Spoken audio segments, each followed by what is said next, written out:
of offensive attack simulation, strategies, tools, and techniques. Today, our speakers are Matthew Rosenquist and Bikash Barai.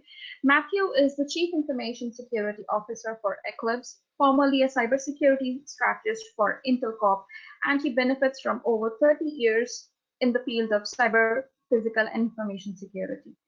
Mr. Rosenquist is a member of multiple advisory boards and consults on best practices and emerging risks to academic, business, and government audiences across the globe. He specializes in security strategy, measuring value, developing best practices for cost-effective capabilities, and establishing organizations that deliver optimal level of cybersecurity, privacy, ethics, and safety.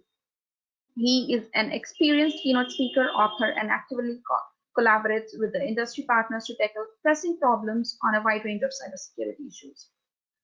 Bikash Barai is the co-founder of FireCompass. Earlier, he co-founded IVIS, an ITG Ventures funded company which got acquired by Digital Inc. and Synopsys. IVIS was the first company in the world to take ethical hacking to the cloud. He is passionate about artificial intelligence, cognitive hacking, attack simulation, and enterprise security strategy. He is credited for several innovations in the domain of network security and anti-spam technologies and has multiple patents in USPTO under his name. Apart from this professional activities, Bikash actively pursues painting and magic. He is also an active speaker and has spoken at various forums like University of California, Berkeley, NASCOM, DSCI, CISO platform, and Singapore, TIE, RSS conference, TEDx, TEDxIT, etc. Over to you, Bikash. Matthew, the floor is yours. Thank you, Sheetal. And great to see you, Matthew. Thanks for joining us. Absolutely. It's having conversations is what it's all about, right? Communication and collaboration. Absolutely. And that's the vision of our platform. So collaboration with the aim of building community goods. So as a community, we focus more on how can you build something which is tangible for the community. And I'm sure this is going to be a great and exciting session. So thanks a lot, Matthew. So let's get started with a quick small kind of baseball card. Tell us a little bit about your journey so far. Let's get started with that. I mean, it was kind of covered a little bit. I've been 30 years in security, which means actually over 30 years, which means I started when security was a dead end field. There was no future for it, but I had a passion for it. So I've done everything from investigations, operations. I justified and built Intel's first 24/7 security operations center, and I managed it. I also landed and managed the CERT team, right? The Computer Information Security Response team. And I've done a whole bunch of different roles at Intel. And part of the beauty there is I also got to work with developers and engineers and architects. I owned platform security for all IT systems. I built out the security for Intel's AI group. And so I got to sit down throughout my career and develop new methodologies, understand the landscape, figure out what worked and didn't. Had a lot of frustrating days, dealing with all the challenges out there in trying to figure out, okay, how do we actually make technology trustworthy? And I've spent many years advising academia, advising companies of all sizes, Fortune 100 all the way down to very small companies, and governments around the world, really around what are the emerging threats, what are the opportunities that we can seize, and how is everything going to kind of evolve? What are those risks and what can we do as industry professionals in regards to best practices? And engineering, developers, coders, architects play such a crucial role, not the only role. It's all part of a team, but it's a very, very crucial role because that defines the battlefield. And so it's my pleasure today to talk to this community about what we all can do, the roles we can play, and the challenges that we're going to face moving forward. Making technology, digital technology specifically, secure and trustworthy, it is a noble cause, and it will impact and affect not only our world, but the world that we will be handing to our children and our children's children. Great. That's very interesting. So you have a very interesting background in terms of the kind of wide variety of stuff which you have done. So I know we had discussed about covering a few pointers. We did not prepare from the perspective of exactly this is what we are going to discuss and this is what the answer is going to be, and that was the idea behind this. So having a lot of surprises, making it impromptu. So let me start with a surprise question which was not discussed at all before. Hit me with this, but before you do, you have to tell me about your background and your passion, because I want to Yeah, know, right? You've been in AI but what drives you, right? What gets you yeah. up in the morning? Okay, that's a, thanks for asking, Matthew. So my background had been I had been more of a computer science guy when I was in the schools. I loved maths, etc. Then I got acquainted with my other kind of uh, co-founder for my first venture, who was a hacker, who's still a hacker. So I kind of observed him on how he does and thought about like how can we have algorithms to automate that. So, Well, so I you need love to clarify algorithms. though. Was he a white hat hacker, black hat hacker, White hat. gray hat? I mean, what kind of He's a hacking were you involved in, if you're yeah. So willing to say? yeah, he's a very timid person. So he's an absolute white hat hacker. So Good, my uh, favorite kind. Okay, good. and I love kind of deconstructing things, whether it's deconstructing happiness as a problem or stress management, or I had been doing magic shows for a very long time. So deconstructing magic and creating your own magic. So I love kind of reverse engineering, Mm-hmm. but it's not just reverse engineering softwares and tools. It could be even abstract things starting from philosophy to happiness to stress management or like figuring out algorithms to automate things. So kind of learning about new stuff, that's what I'm really very curious and passionate about. And kind of to segue with kind of with this thread. So let me ask you. I know you are frequent speaker at RSA or multiple other various conferences. So when I visit some of these conferences, one of the key goals which I have is like to check out what's new happening. And based on your last few conferences where you physically visited, which I believe is now quite some time. That was a while ago, Yeah, unfortunately. that's a while Uh, ago. So a lot did you more visit virtual RSA? conferences right Yeah, now. yeah. Did you visit RSA last time? I'm trying to think if I was there last time. I think I was there for a short period of time. Had some Okay, conversations with a few folks. okay, Last year I didn't speak, but okay. I'm at conferences all over the Yeah, world, and now virtually yeah. all over the world, All over the world. talking Yeah. with various audiences. So let me ask you, like some of these recent conferences which you attended Mhm. or you spoke, etc. What are some interesting things that you kind of noticed? What are some interesting trends that you saw? Um, Well, we're at a really interesting point, right? When we look at technology and we look at the evolution of that as we come into the fourth industrial revolution and the digital transformation of a lot of the analog systems into digital. We've got another billion people that are coming onto the internet. We've got probably another 20 billion devices, most of those IoT and IIoT. We've got vast amounts of data now that are being generated, and it's doubling. The last 2 years has doubled all the data that's been created in mankind before, and we're seeing that massive trend.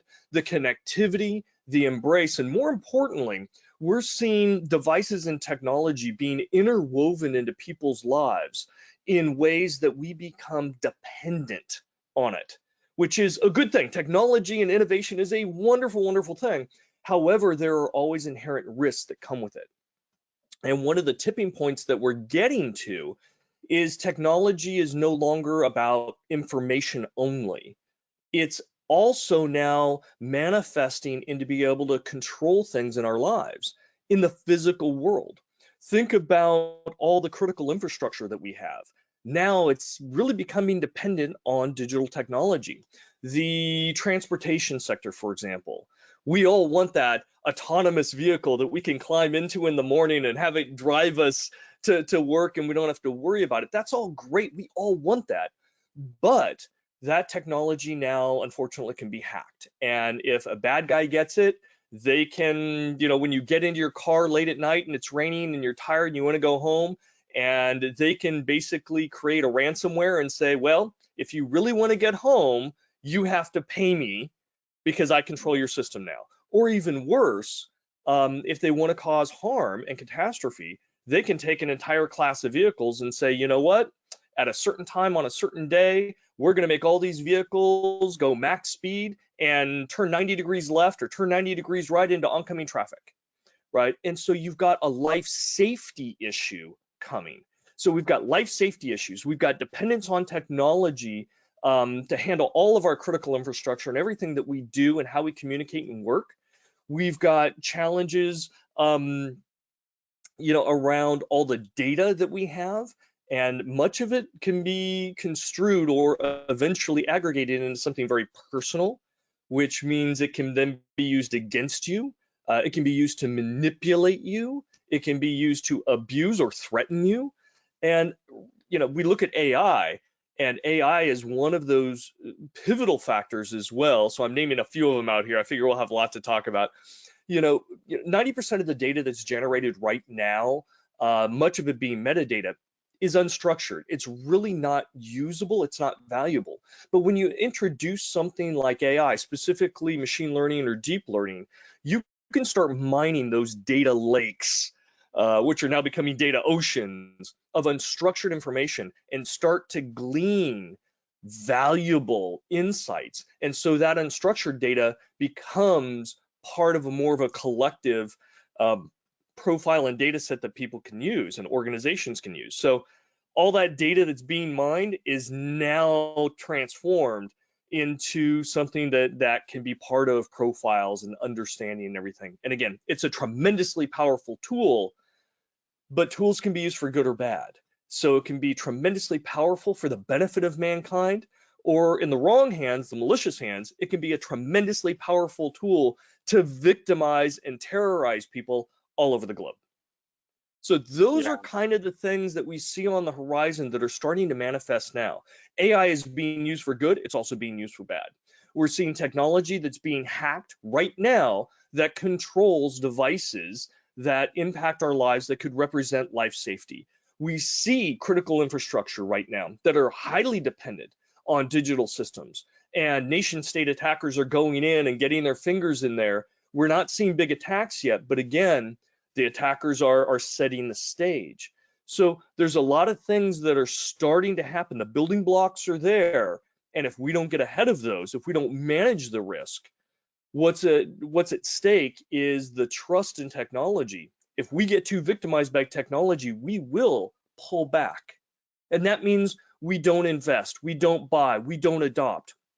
And that begins to impact that technology innovation. And we want the innovation, but we also have to actively manage the risks as it's coming to fruition. And that's really the big challenges that we've got in the next few years, in the next decade, and probably in the next 2 decades that we're really going to be focusing on as an industry. Yeah, yeah. Actually, just to summarize, and also, I totally agree with you. So these connected devices, which could mean the medical devices as well as the cars, automotive, etc., that kind of puts life at risk, right? It's no longer just IT systems; it puts life at risk. And I know, I mean, there's some of my friends, and I'm sure might be some of yours as well, who are doing a lot of interesting stuff, like the I Am Cavalry group. I know they're working on this. Um, for better safety. And actually recall probably the first kind of public demonstration or the public presentation, not demonstration, presentation of hacking cars. Yeah. I think it was 6-7 years back. I was at DEF CON that year, and I was there seeing that. So that's like 6-7 years back, and today I guess the industry has gone quite far in terms of both securing as well as the kind of proliferation of risk on both the fronts. So We have, but we haven't gone far enough, and sometimes it's 2 steps forward, 1 step back as well. yes, yes, yes. So, and the automotive industry is a great example because I was involved in a lot of those initial discussions, both with automotive and actually airlines as well. We were giving severe warnings with them, and you almost see a maturity curve where they go, no, no, it's really not an issue until you have an exploit that you can show. And now the Yes. lights come on, the panic comes in. Okay, there's great amount of interest, but as part of that, they realize, well, this can impact my product delivery. This can raise my costs. This can do all sorts of things. And you start seeing the interest begin to wane a little bit. Maybe this isn't important to do right now. Maybe we just do a research thing in the background. Maybe we just see what the competitors do first, and then we'll jump on board, right? And so you start to almost see a reduction in how organizations and industry take it from a seriousness and an investment perspective. And unfortunately, I've seen many of these industries and many of these companies pull back greatly and go, you know what, we'll just wait to see what regulation comes about. Now that's dangerous. And now we're talking life safety dangerous. So, there are pros, but we also have to peel back the onion a little bit to see, okay, at any given moment in time, what's the trajectory that we have? Is it a good trajectory, or has it kind of gone down a little bit and Yeah. it's not really So what where do you we think? Is need it it a good in a trajectory, or has it gone down a little bit? I'm sorry, for which industry? Uh, you can pick up the automotive or the healthcare. So do you think it's going up or going down? So you're going to get me in trouble here, but I'm going to say it anyway. Automotive, I think, started off after some of those hacks at DEF CON, Yeah. and other ones after that, and experts coming in saying, oh yeah, with the ECUs and MCUs, we could hack those. Let me show you. There was a great amount of interest. We saw a whole bunch of different groups get formed and staffed, and very, very smart people get brought in. Great discussions, papers being written. But then many of the automotive manufacturers kind of decided to pull back. And they said, Okay. oh, that's a great paper. Oh, glad for articulating the risk. But you know what? I've got business issues that I really have to get. My market share shrinking, or I have to reduce costs. I really don't have time for this right now. Thanks for your effort. And you saw a lot of people start to leave those forums because they weren't being listened to, or the paper that they had worked so diligently on that outlined what needed to happen got shelved, and nobody read it. Nothing material happened. So you feel it's So kind of I've going seen that in down. the It's not. automotive industry, right? We Okay. saw that in the airline industry early on. I had conversations with airline manufacturers, and we were saying, hey, by the way, you need to have air gaps in your networks on planes, right? We were talking about internal infrastructure as well, but specifically on planes, you need to have separate air gap infrastructure. And they said, oh yeah, that makes a lot of sense, so on and so forth. But when it came down to it, when you have to run separate sets of wires inside a plane, that really slows the production down, and it adds a lot more weight. And they're already pushed to try and get planes out the door, and weight means that it costs more for fuel, and so it's less competitive. And so they came back and said, no, we're just going to put a firewall in. That'll be good. And we're like, no, that's not good enough. That absolutely is not good enough. And they worked with the regulators and convinced them. And so when we talk with the regulators, they said, oh, no, that's good. It's a separate network. They've explained it. The airlines explained it to us. It's a separate network that's good enough. And we said, Okay. no, it really isn't. And it actually took one of our white hat hackers to board a plane, take over the system, and move the plane midair to prove, yeah, the firewall, it's just like any other firewall, can be undermined. And unfortunately, he was, set in a interrogation cell for a few days in FBI headquarters. But the message got there, right? And So is it now improving now on the when it it comes to the it airline is. industry? It still not Okay. is where it needs to be, but it is. there was a lot of early talk, and major companies, major US aircraft manufacturers were saying, hey, we're going to have autonomous planes, and we're going to have them just in a couple of years. And we raised the flags. Whoa, wait a second. You are not ready. You are not ready from a cybersecurity perspective, right? And they're like, oh, no, we're going to do this. And that type of rhetoric has now been pulled back. And they've started to understand, wait, we're not even, we don't even have a grasp necessarily on what we have now in technology. If we created an autonomous without a pilot plane, okay, let's pull back from that, and let's not talk about that. Let's not say we're going to do this, because there's a lot of work that has to get done. So again, in some cases, rationality is hit, yes. In other cases, again, there's always business decisions when it comes to cybersecurity. And it's about managing risk. We never eliminate risk. It's about managing it. And that means there are executives and leaderships that are going to be making decisions on what is that right balance. So a lot of what cybersecurity is nowadays when it comes to leadership is understanding the business aspects to be able to find that optimal balance, champion that, and deliver that in a consistent way. Yes, and also let me bring up another point, like some of the attacks and threat vectors which you mentioned. This look as pretty advanced, right, and pretty complex. I mean, Oh yeah. Also there are a lot of simpler things which we are seeing. Like for example, based on my observations of many of these major breaches, I've seen misconfiguration being one of the top reasons. Now, of course, the world has gone a lot ahead in terms of security over the last 2 decades, but many of these breaches are because of simple misconfigurations. Many of these breaches are because of a open RDP port and the password being company name 123. Okay, so there's a very interesting another kind of trend which I am noticing. So what I have observed is like there are 2 types of kind of breaches which are happening. One is very complex ones, like the ones which you mentioned, right? I mean, many of those are very complex, and you need really good knowledge of systems, multi-stage attacks, etc. And some are very, very simple. And many of the reasons why these simple breaches are happening is probably because um, all of They a work. sudden, huh? Yes, Well, they they do work, work. right? They're easy, but they Yeah. work. If you don't patch your systems and there's 50 known vulnerabilities, you're an easy target. And Yes. unfortunately, the attackers haven't had to get too complex, because in general, there's a lot of easy victims out there. Yeah, yeah.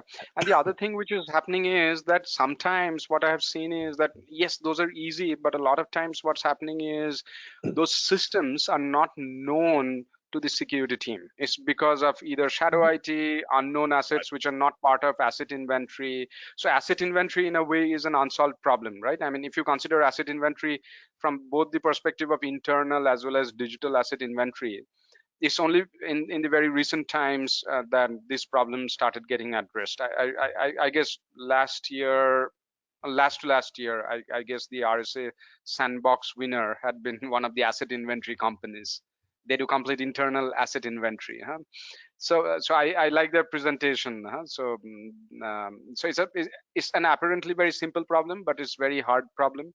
So, and it's becoming harder with the remote working, with the proliferation of cloud, because now the Cloud, DevOps guys, microservices, Kubernetes, all yes, sorts of stuff. Yeah. exactly.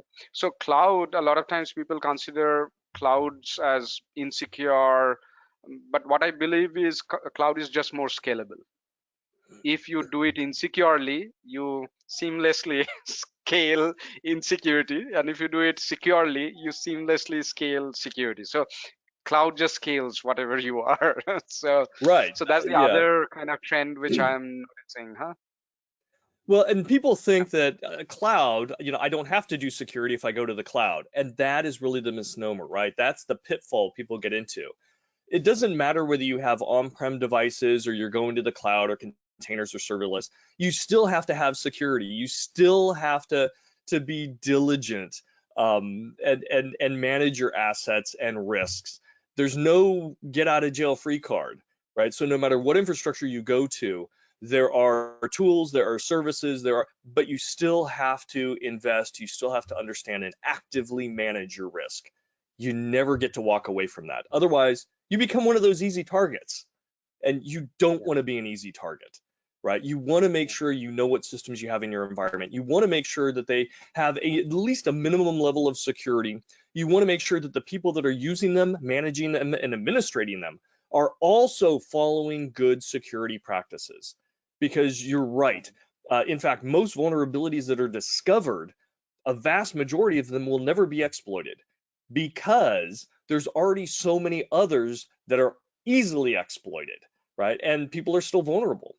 It goes back down to security basics. And many organizations have difficulty just following the basics. Know your assets, make sure they're secured to a reasonable level, make sure the behaviors and the processes of the people that intersect with that technology are also following good hygiene and basic security processes.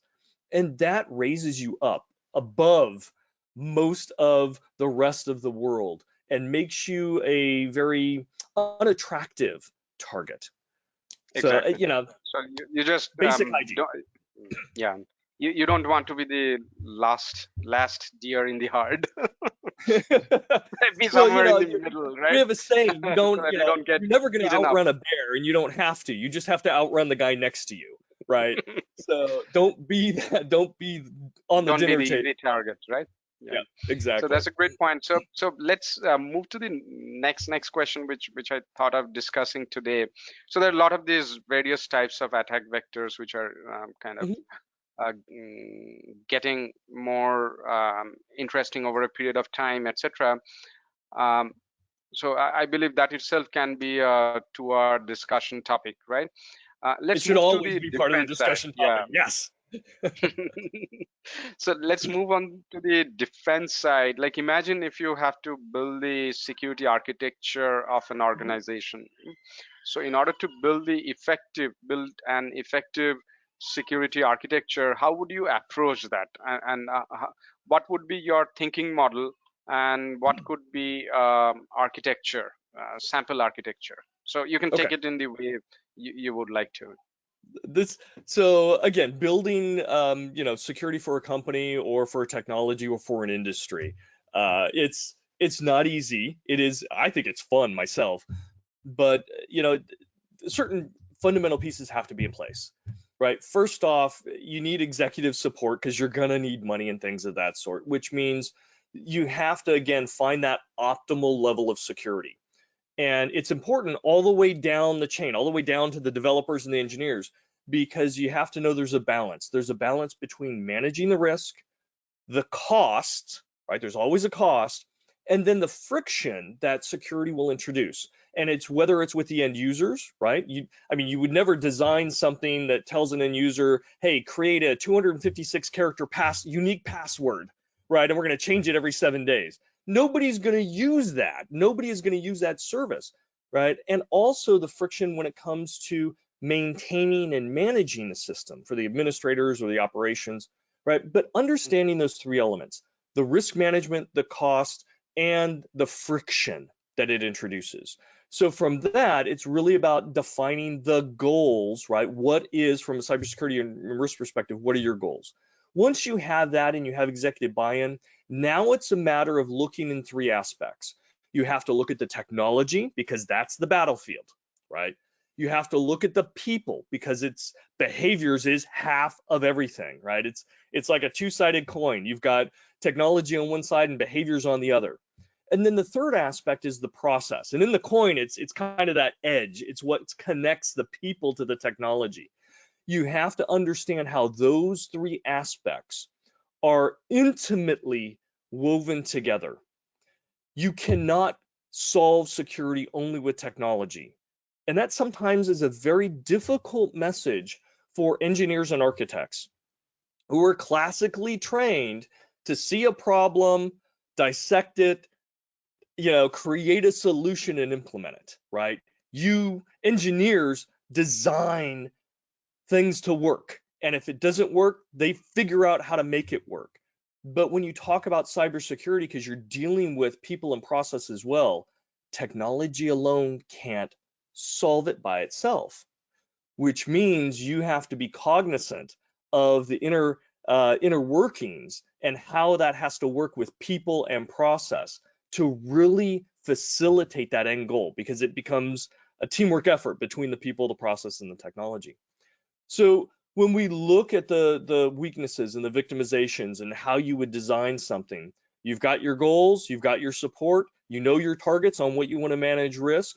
Now, again, you have to approach and figure out, okay, who's going to be touching this? Who are the victims? What do we need? Work on the behavioral side, because latest stats show between about 92 and 96% of all successful attacks actually have social engineering involved in some way, shape, or form. Right? Okay, so that's real important. And you can't just build a stack of firewalls because one person making poor decisions can bypass all your technical controls. And I've seen it, right? You get an admin that just decides, I'm just going to do this or not worry about that. Yeah, the entire house of cards falls down. So you got to worry about the behavior stuff. You have to understand the process, why security is never a single solution. It is never a moment in time. It is something that must be maintained, evolved, and must maintain, keep parity with the emerging threats and attacks, right?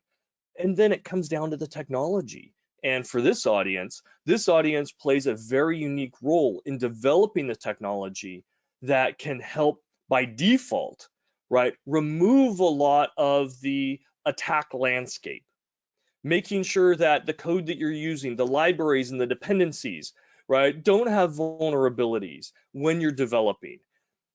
Looking and testing what you're creating through the development process is hugely important and valuable, right? It's also reduce the costs because, again, risk, cost, friction, right? Making sure that we've got the controls in place that whoever's going to maintain or administer whatever you're building can keep it patched, can keep it secure, can go in if something bad happens and recover. Things like that, very, very important. How are the users and the administrators coming in to do their work, right? Is it set up? I was dealing with a product the other day, and it didn't have multi-factor or second factor authentication options for administrators. Just didn't support it. I'm like, how can you develop something today and not support second factor or multi-factor? You should support it for everybody, every user, but at minimum for the administrators, right? It boggles my mind. That is poor engineering and development, right? So, there's lots of different things. And, it used to be build whatever you're going to build and then slap on some security at the end, right? That's the bolt-on security. That model fails, and it fails spectacularly. It fails because it doesn't really protect against risks. It isn't sustainable over time against emerging threats. It costs a lot at the end of the day, between 20 and 200 times versus putting security and developing it correctly in the process, right? I mean, and then it creates even more friction that is frustrating for users and owners. So, the bolt-on process, we know that fails. So this community should be thinking in terms of, I'm an engineer. Not only is part of my job making something work, making it efficient, right? Making it speedy or whatever the requirements are, make it fast, make it cheap, make it work. But also my responsibility is to make sure that it's trustworthy, which means that it's secure. That should be part of the definition of every good engineer that's working on digital technology now. Don't think that there should be some security guy somewhere that's going to look at your product, throw some things on top, and now it'll be secure. That's not your problem. No, it is your problem. That's now part of your job definition for every engineer, every developer out there. And anyone that says otherwise is missing the boat, and they're not going to be competitive. And at the end of the day, they're going to develop products that are going to be less advantageous to their customers. So it's a mindset. First, let's get the mindset with the developers in the right place. Because who owns security in an organization? Everybody owns it. Whether it's executives, whether it's the CISO, right? Whether it's the developers, whether it's operations, everybody owns it, and every employee too. So we have to design systems and have that right mindset that support all of that. And that's a big challenge. And it's a big ask of this community. But that's where we have to go. That's a great point that you mentioned. So, interestingly, I use a specific strategy in order to address a part of the problem which you mentioned, that is about how do we get the organizational alignment, especially at the management level. Um, so one of the things which I have seen really works well, and I advise a few companies as a part of their advisory board, etc. I mean, more like people who know me, or I had known them for years. So that's not something which I do usually. So it's very one-off kind of case. It's fun though. I'm on Yeah, 12 it's different fun. Yeah, advisory boards. I mean, do you yeah, yeah. like that? Being A able few to is okay. I'm okay with a few, not too many. help. So one of the things which I've seen really works well is doing a management cyber crisis drill. Yep. So what we do, you know exactly what I'm talking about, right? We had been doing this for a few of these companies, getting the CEO, the COO, the legal guys, the marketing guys, the operations guys, and everybody together in a room, and then discuss, like, let's imagine this breach has happened. Now what do Mm-hmm. we do? The moment you do that, now the operations guy sees, my goodness, there will be so many calls which is going to come to my call center. This guy doesn't even have a Mm-hmm. script on how to respond to, and I don't know how to handle this. So there are a couple of things that happens. One is like you get more ready to face something like that. A Yes. playbook emerges, all those things. But along with that, these guys kind of envisage or visualize or feel the kind of pain they'll go through if a bad security incident happens, and they realize, okay, I mean, it looks like it's the security guy's problem, that's true, but if that guy messes up, my life is going to be in a problem, right? So that's something all of a sudden changes the game, and you get a much better kind of alignment. So that's one thing which I have seen really works. Another thing which I have seen really works in order to get the alignment at the next level is, now, when I'm doing all some of this, sometimes this training or the awareness session for the larger audience. So I have seen, like, when you talk to them about, like, this is how to make the organization secure, they all say, yeah, yeah, true, let me yawn. And but then I've I got other typically, priorities. What you yeah, worry about that? I got yeah, to get product out the door. I got to do something else. yeah. Yeah. So one thing which I've seen really works is when you talk to them about how to safeguard your bank account and your credit card and your personal stuff, and your mail's not good getting out, and whatever you are doing, nobody gets to know, Mhm. kind of thing. So how could you personally be more secure? When you talk to them about Yes. that, they all are now straight up and listening to you. And incidentally, the techniques are the same, right? Like, if you can secure yourself as an individual, you are in a way also building the right kind of habits for the organization, right? So I have seen, like, these two things kind of has worked really well. And when it comes to building the overall architecture, you mentioned about quite a few interesting points in terms of building secure products, starting from, I mean, shift left kind of thing, start security early on, right? Yep. Starting from the requirement design to the architecture design, and not Yes. just post kind of launch, do a dust and stuff like that. So that's really, really very important. I wanted to add a few more things which I saw people miss out quite often. And after that, by the way, Matthew, I'd love to come back to the topic on offensive security, because that's the Yes. topic. I know we are having fun on things outside of the topic, so but we got to come back, and we'll come back to that. But before we come back, a few things which I have seen largely organizations miss is just knowing where their data is, Yeah. just having the inventory of the data of the critical systems.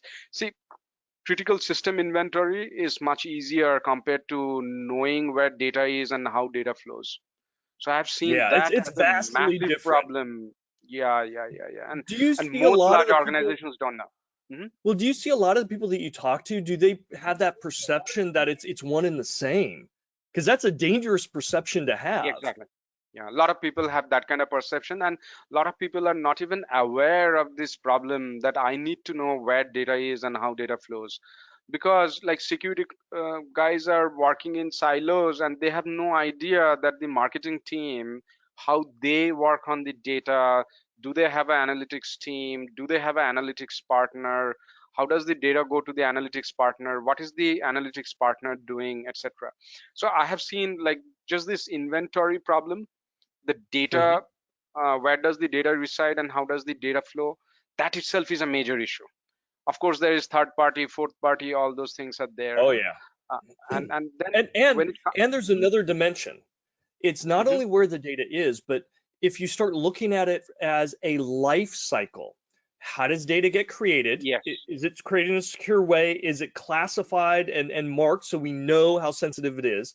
How does it get distributed? And how does it die? And that's exactly. when I sit and I talk with IT folks or organizations, HR, whatever, I'll ask, all right, how do you kill off data? And they'll look at me like, why would I delete data? Okay, old and inaccurate data, it becomes caustic over time. And now what happens if that inaccurate data also gets exposed? That becomes real embarrassing, right? And so, what's your data destruction policy? What's that? Okay, let's talk about why you don't have one and why it's so important. So when we look at data, also look not just where it's at, but look at it as a life cycle. And that really starts opening eyes and you start to realize different risks that can evolve. So yeah, it's those kind of conversations are hugely important because for every audience, it's about making security relevant. To the board, it's about reputation, profitability, and competitiveness, right? For the CEO, it's making sure that his company is not in the news in a very bad story.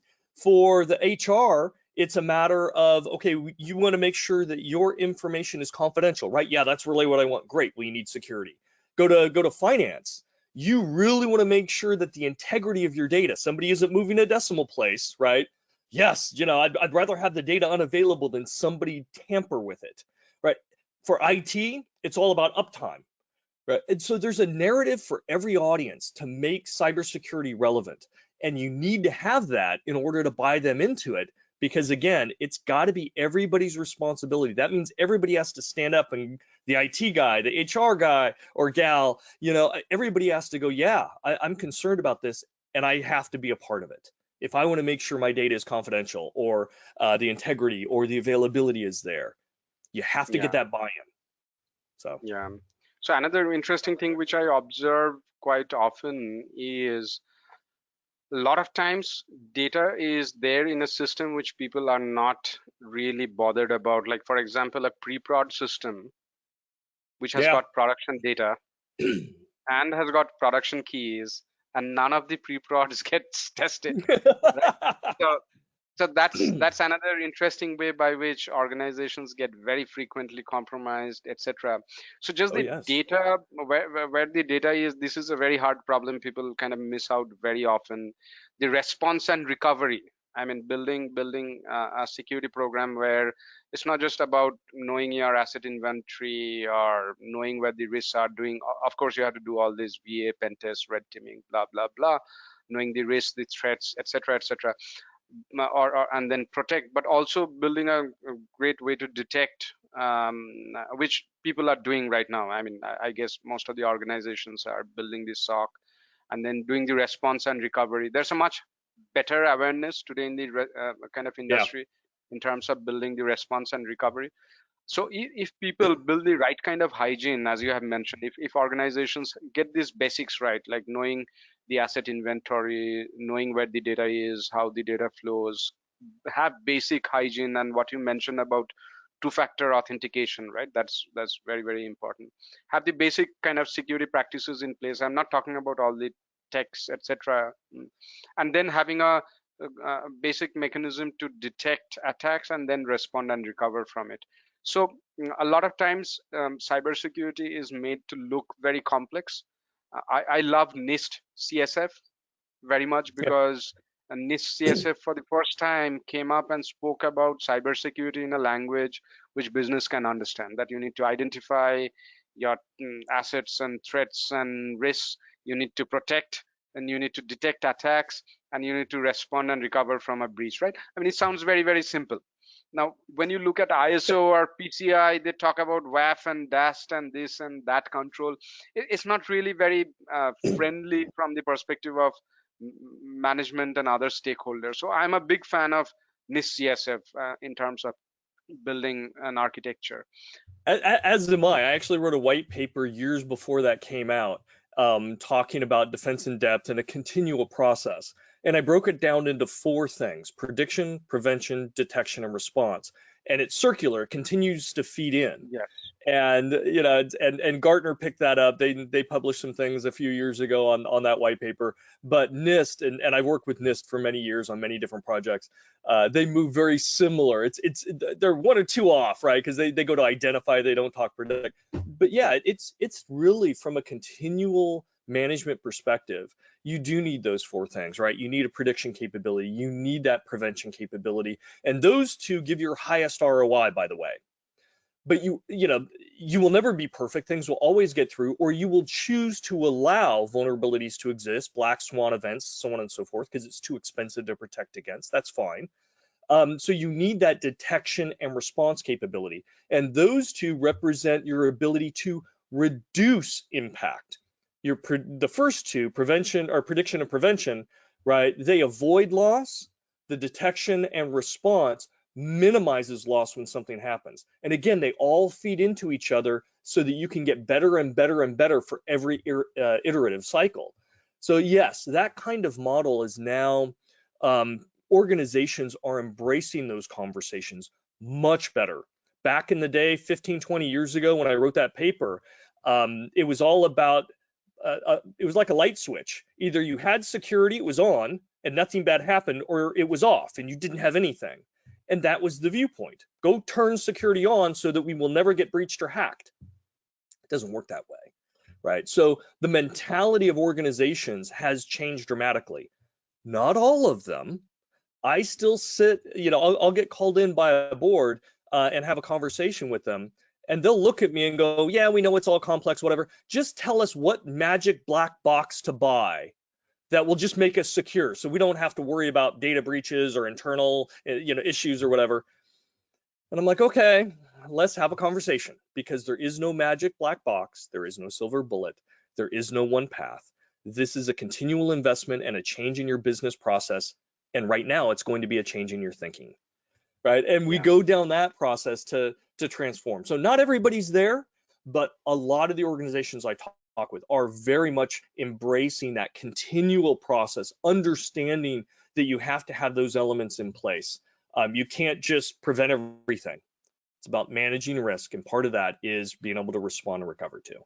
So yeah, are you still seeing organizations out there that have the mentality of, just tell us that one thing to do and so we'll be protected forever? I do Are see you still seeing that out there? I do see. At least I do see some people, at least, and I very often tell them, you know what, cybersecurity is as elusive and as impossible as the happiness problem. You might think that car is going to make me happy, Changes or every getting the day. girlfriend or getting married is going to make me happy until you have the girlfriend or the car or the wife. It's an enigma wrapped around ambiguity. Yes. So it's as elusive as happiness. Nobody knows how to break it down. So cybersecurity is exactly like that. So Yes. Matthew, since offensive attack simulation was a topic, I know we had covered so many other things. So just to kind of do a bit of justice to that, what's Okay, your let's go back to that. thoughts on how offensive attack simulation or the offensive security aspect is changing? What are some of the interesting trends that you are noticing when it comes to offensive attacks or offensive we're security? seeing a big shift that people are starting to understand, right? They have to test their products. They have to test their operational defensiveness, right? We need, smart people to be those red teams to attack our web page or our infrastructure or our Zoom meetings or whatever it is, right? They realize that they can't simply look internally and go, okay, I'm just going to close vulnerabilities and I'm going to hope that's good enough. Their mind is expanded and realized, hey, there's so many vulnerabilities that are unknown and there's so much of that shadow IT, so on and so forth. We need to put tools and processes in place to figure out and continually evaluate, right, our defensive posture. Because if you only do it as a snapshot in time, I can scan your company and everybody's done everything right and it's great, but then tomorrow an admin brings up a box you didn't know about or punches a hole through the firewall that you weren't aware of, and now you're exposed. And if you only rely on yesterday's report and never look at it again, you're going to get victimized. So having and it's a process. Everything we've been talking about today is about that continual process and due diligence. So the same applies when you're looking at not only your products, but your infrastructure. You need to be able to evaluate, am I secure, right, based on known vulnerabilities, and look continuously. And also, you have to understand and integrate, because on average every day about 7 new vulnerabilities are discovered. You have to be able to integrate that into your checks and have that intelligent kind of attack methodology, that thinking of coming after your attack or coming after the environment, because attackers are not simple. The advanced attackers will chain vulnerabilities together and they're hugely successful. So if you're only looking internally and going, I'm just going to scan for vulnerabilities and close those and that'll be good enough, you eventually become the easiest victim. So Yeah. having that capability, and the big challenge is, again, how much is it going to cost? Am I going to hire a world-class red team to continuously attack me and give me a report every day? Hugely expensive, impactful. That's going to suck resources because they require internal dev and ops people to be part of those teams. It's not reasonable. It's a great thing, especially for a snapshot in time or as checkpoints, once a year, that's awesome. But you need it to be scalable and affordable. And that's where you start to get into some of these tools. And I know, you've got a company that goes out and does that as well, that can do it in an automated fashion, can bring in those intelligent insights. So it's not just a dumb attack, right? They're using the capability of chaining things together, understanding and integrating the newest 0 days that are being announced and newest vulnerabilities that are being announced, to be able to integrate those in, right? And to do that in an automated way for the benefit of the organization. And that's a capability. And unfortunately, not everybody's doing it, but the leading companies and organizations are, which again differentiates them from everybody else. It makes them less attractive. It makes their defensive position stronger and auditable, right? And they can show that due diligence. If something bad does happen, they can show the auditors, they can show the court if it gets dragged into court, that yes, we are above, right, even the median average. We do more. And bad things are going to happen. There's no way around that. Eventually it will.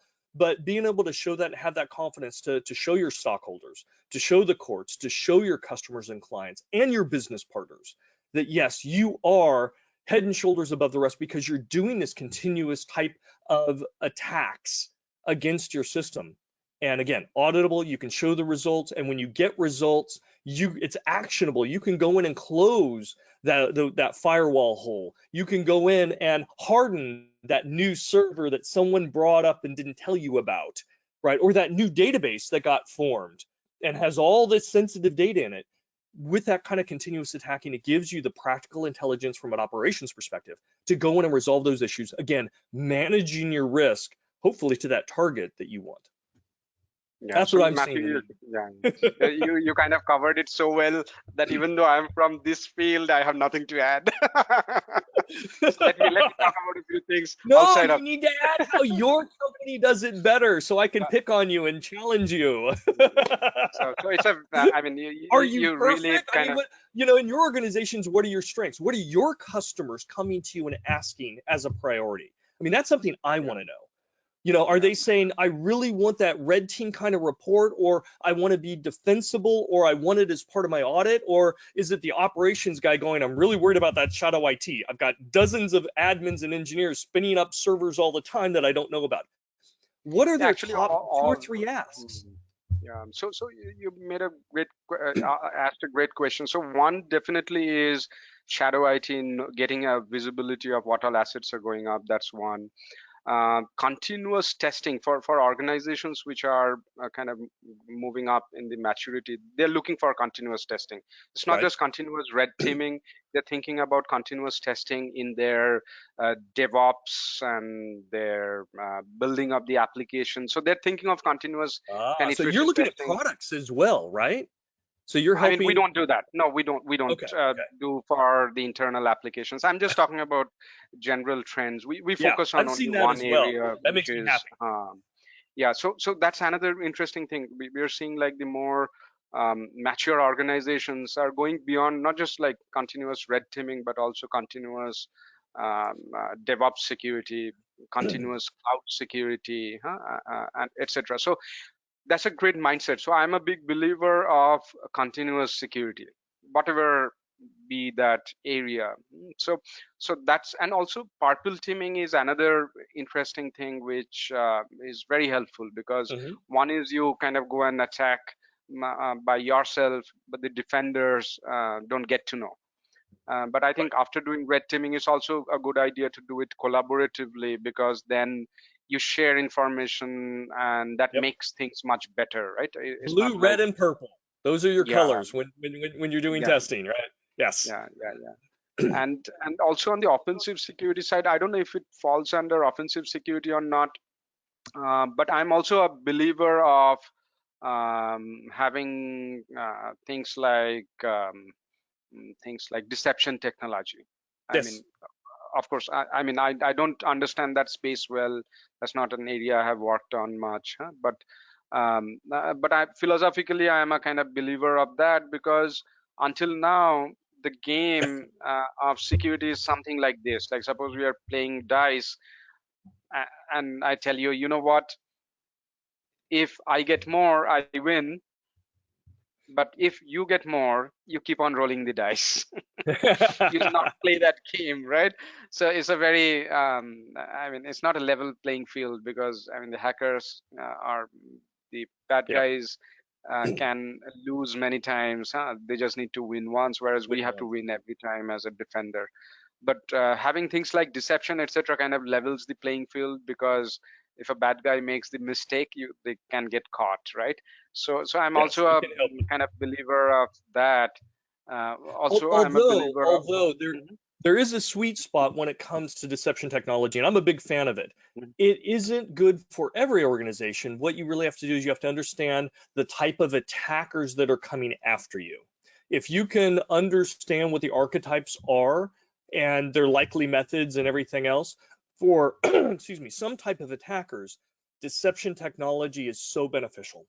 For other type of attackers, it's really overkill. Yes, So again, but I always advocate before you invest in it, make sure it aligns with the threat agents that are really coming after you. absolutely, absolutely. That's right. So Matthew, let's. I think we are kind of overshooting the time, but I'm enjoying it. If you have 5 or 10 more minutes, I'm happy to continue. I do Is have that a few okay? more Okay, minutes. Yes. great. Let me ask you this: What are some of your top predictions for 2021? All right. First off, I'm going to make a prediction about your industry. How about this? Okay, Right? sure, Because it sure, is, absolutely. that continuous, validation is important. Especially right now, it's predominantly being used on infrastructures, right? To maintain uptime and weed out vulnerabilities. I predict within Hmm. probably 2.5 to 3 years, your industry is going to expand. And it's going to expand because customers are going to realize not only do I want to protect my infrastructure, I also want that kind of visibility for my products and services. And so, have got an IoT product or I've got a product out there that connects back, or they're going to want that as well. And I think the leaders in your industry are going to rapidly move, because customers are going to be willing to pay for it, to expand their services, not only to geared towards attacking traditional infrastructure and now cloud as well, but Yeah, also be able to extend that and say, hey, I can also do this on your products and services that you're selling or going through your channel, so that you know when you need, someone's hacking or potentially going to hack your product. And I think that market may equal or even surpass the current market that we have for CASB and everything else. So that's my that's an prediction for interesting your point. market in the next few years. But I'll, Yeah, I'll get yeah, back to kind of I would be 2021 very happy to see predictions. that. Yeah, yeah, yeah, yeah. So, Any again, other? Hmm. it goes back to that rapid growth of users and devices and data and our reliance and how it can physically impact life safety, right? All those things are catalysts for what we're going to start seeing. And it's been a slow burn. It's going to continue to increase. But in 2021, one of your biggest threat vectors, right? Attack agents, right? Threat agents, sorry, that's the proper Hmm. term, threat agents, is cyber criminals. And we are seeing a massive rise in cyber criminals. Why? Because that's where the value is. That's where the money is. Cyber criminals are motivated by, financial gain. And And as nobody's out systems are there on tied the in, roads, right? And because yeah, of so COVID, they go nobody is where the out there money on the roads. So you is. have to go online, right? And if you can use ransomware to get money Mhm. from government agencies, police departments, hospitals, and everything, you're going to do that. If you can still do denial of service attacks against web pages or e-commerce, you're going to do that. So we're going to see cyber criminals really take it up a notch, and they're going to go after these emerging areas, the weaker areas where they can leverage through extortion, right? We're seeing right now Yes. huge attacks going into healthcare. By the way, we predicted that 2 years ago, right? When healthcare was only worried about data breaches, we were going, yeah, but there's a new card on the table, and they're going to start hitting you with ransomware. They're going to start doing denial of service attacks. They're going to start doing integrity attacks, so on and so forth. And they're like, no, no, no, we just need to worry about data breaches. Well, now their eyes are opening, going, oh crap, yeah, I remember you telling me that. Yeah, I need help. You're right. It would have really benefited you if you would have taken care of this problem earlier. We're now told them, guess what? The next card on the table is the integrity of healthcare systems, the data, the transactions that actually deliver healthcare, right? That IV pump, right? Or the medical or the medicine drug distribution machines, right? So when a nurse Hmm. goes and says, hey, there's a prescription for 5 milligrams of something, if somebody can hack that and change it from 5 milligrams to 500, right? That causes harm, literal harm. It can kill people. So, you're going to start seeing that, and we're starting to warn them about that. And right now, their eyes are like, we don't. I'm just going to worry about this ransomware. I'm like, oh, you didn't learn. You didn't learn. We're telling you what's coming. So we're going to see cyber criminals go after digital currencies. Why? Because now that's new. The Bahamas just created their own government-backed digital currency. The first time a government has done this, and it's a small nation. It's called the sand dollar. But you're seeing Interesting. China and you're seeing other countries that are developing this and starting to deploy it out. Digital money, right? I mean, you can hear the salivation of the cyber criminals, right, going out there, and so that's going to be targeted.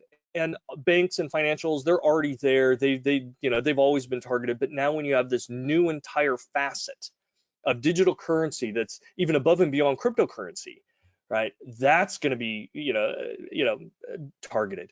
So cyber criminals are going to have their heyday in this next year. We're going to see more Yeah. attacks, more losses. We're going to probably see that billion-dollar hack. We've come close to it. We've come close to a billion-dollar hack before. We'll probably see it in the next 24 months. The other big threat agent that we have to worry about are the nation states. And there's a lot of misconception there, because people think, I'm a small business owner or I've got a company, nations aren't going to attack me. And you may be right. They may not attack you. So why worry about it? Well, here's why you need to worry about it. And this is why everybody needs to worry about it, including grandma and you and me.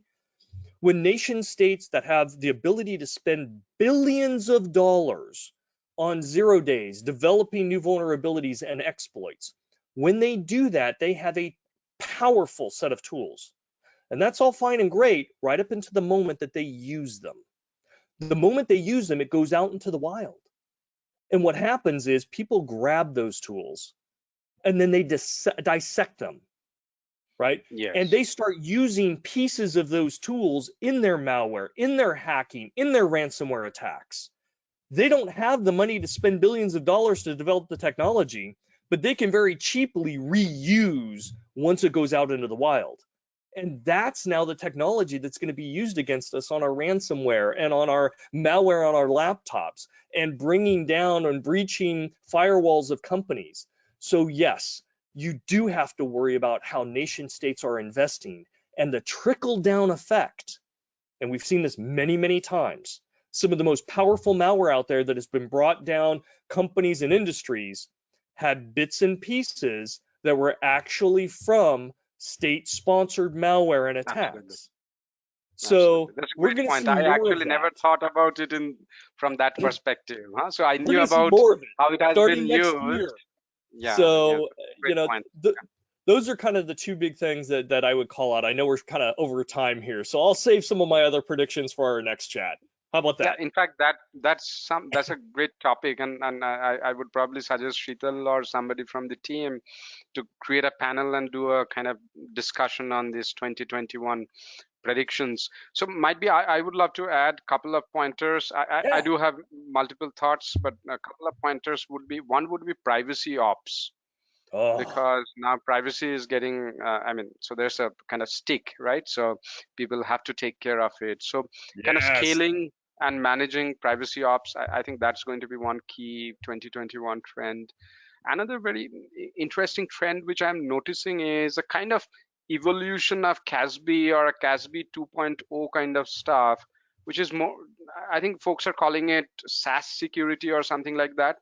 So I've seen Sassy. multiple of those companies kind of being part Yes. of RSS Sandbox, etc. So when I looked at it, it looked like more like a evolved CASB technology-wise. So SaaS security could be another interesting area because a lot of things are going.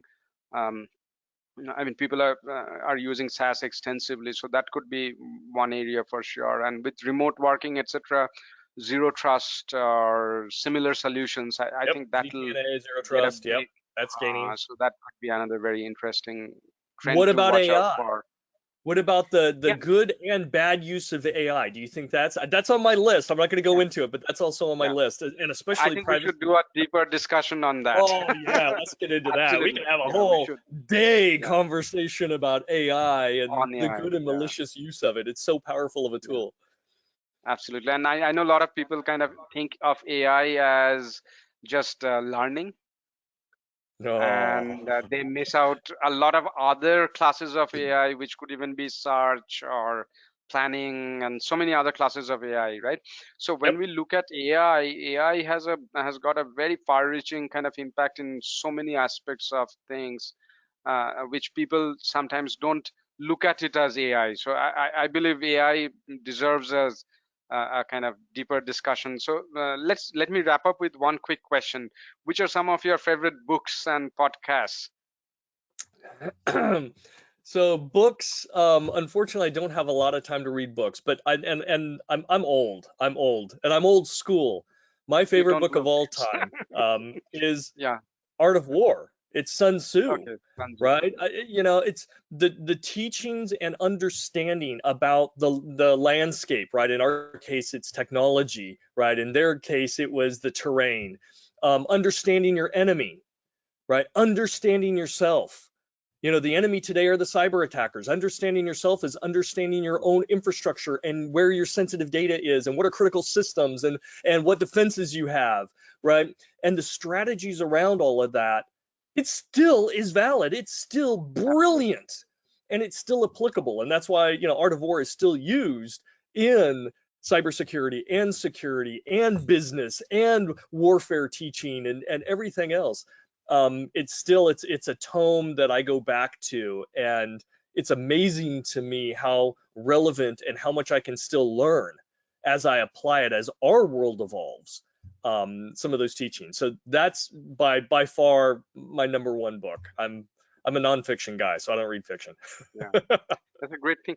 In fact, I read Sun Tzu long time back. I might be 2 decades back, and I think I should go back and read it once more. So thanks for bringing that up. This is very strange. I kind of read Sun Tzu more from the perspective of like entrepreneurship and things like that. Huh? Yeah. And I don't know why I just did not think about Sun Tzu from cyber security perspective. It's so obvious, right? So I It have to go plays. back and There's so read it much once there, more. and I quote Sun Tzu all the time when I give quotes and so forth, or I give presentations and everything, because it is so relevant, right? Know Absolutely. yourself, know your enemy. I mean, that's classic, right? So yeah, definitely go back and read. And for those of you who have never read Sun Tzu, pick up a book. And you'll get to read what he has said, which really isn't all that much, but then you'll get to read the translations of it and the interpretations by other people. And some people interpret it from a business perspective, some people interpret it from a security perspective or a warfare perspective, but all great insights, and it can apply absolutely to cybersecurity. Wonderful. So great, Matthew. This was really great. I saw you having the coffee on the other side. I would love to probably catch up in person once the pandemic is over and have a Absolutely. real coffee with you. This was real fun. Thanks a lot. Thank you so You got much. it. Great talking with you. Have a great day. Thank you. Goodbye. And thanks everybody for joining us. Thank you so much. Thank you so much, Bikash and Matthew. I am sure everyone will enjoy this session as much as I did. And thank you so much for taking out your time in this such a hectic schedule which you have to contribute to the cybersecurity community. I look forward to more such sessions from you both. Thank you so much. Have a Outstanding. nice My day. pleasure. Thank you. Bye.